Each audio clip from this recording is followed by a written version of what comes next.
أعوذ بالله من الشيطان الرجيم بسم الله الرحمن الرحيم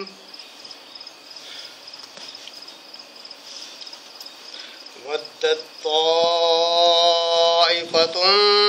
من أهل الكتاب لو يضلونكم وما يضلون إلا أنفسهم وما يشعرون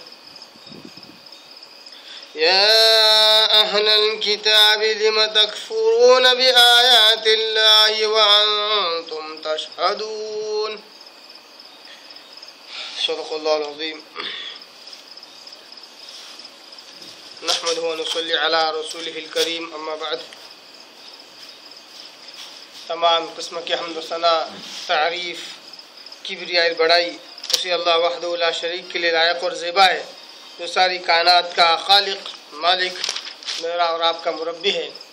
اسی اللہ کے لیے ساری تعریفیں ہیں جو غفور ہے غفار ہے کریم ہے ستار ہے. بعد اس کے آپ کے میرے آقا دو جہاں کے سردار سردار الانبیاء پر کروڑہ کروڑ انگنت بے شمار درود و سلام صلی اللہ علی محمد و آلہ وسلم. قابل احترام بزرگوں، عزیز دوستوں، نوجوان ساتھیوں، قرآن مجید کی دو آیتوں کی میں نے تلاوت کی ہے. یہ دونوں آیتیں پارہ نمبر 3 سورہ آل عمران سورہ نمبر 3 اس کے رکن نمبر 7 کی یہ دو آیتیں ہیں. آیت نمبر 69 اور 70 69 اور 70.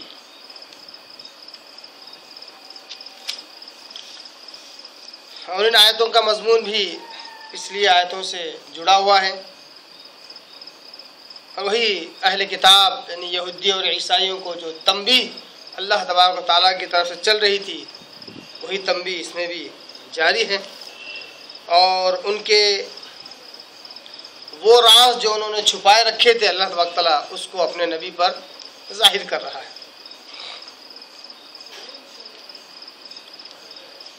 اور اللہ تبارک و تعالیٰ ان آیتوں سے جو اہل کتاب کو ایک نصیحت کے طور پر بیان کی جا رہی ہے قرآن مجید میں بیان کر کے قیامت تک آنے والے مسلمانوں کے لیے بھی انہی آیتوں میں اللہ تبارک تعالیٰ نے مشعل راہ رکھ دی.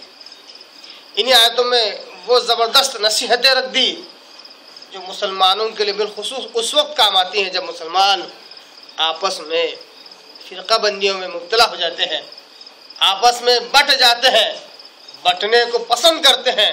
تو اللہ تبارک تعالیٰ نے ایسے آیتوں سے انہیں نصیحت کی ہے. آئیے آج کی آیتوں کو سمجھنے سے پہلے پچھلی دو آیتوں کا جو پچھلے درس کی ان کا ایک بار لفظی ترجمہ دیکھ لیتے ہیں، پھر ہم آج کے درس کی آیتوں کی طرف بڑھتے ہیں. اللہ تبارک تعالیٰ نے پچھلی دو آیتوں میں کہا تھا ما کان ابراہیم یہودیا ولا نصرانیا ولكن كان حنیفا مسلما وما كان من المشرکین.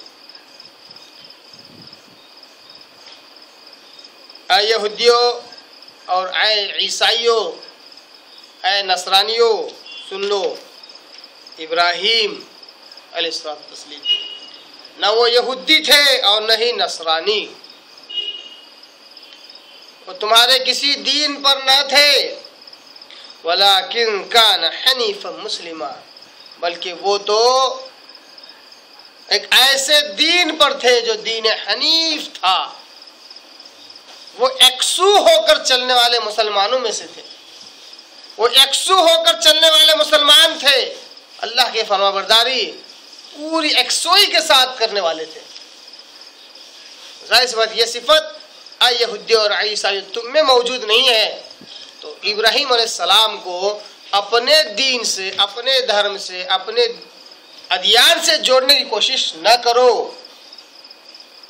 وما کان من المشرکین، اور سب سے اہم بات ان کی یہ ہے جو تم میں موجود نہیں ہے، وہ ہے ابراہیم علیہ السلام مشرکوں میں سے نہ تھے اور تمہارا دین شرک اور کفر پر ٹکا ہے.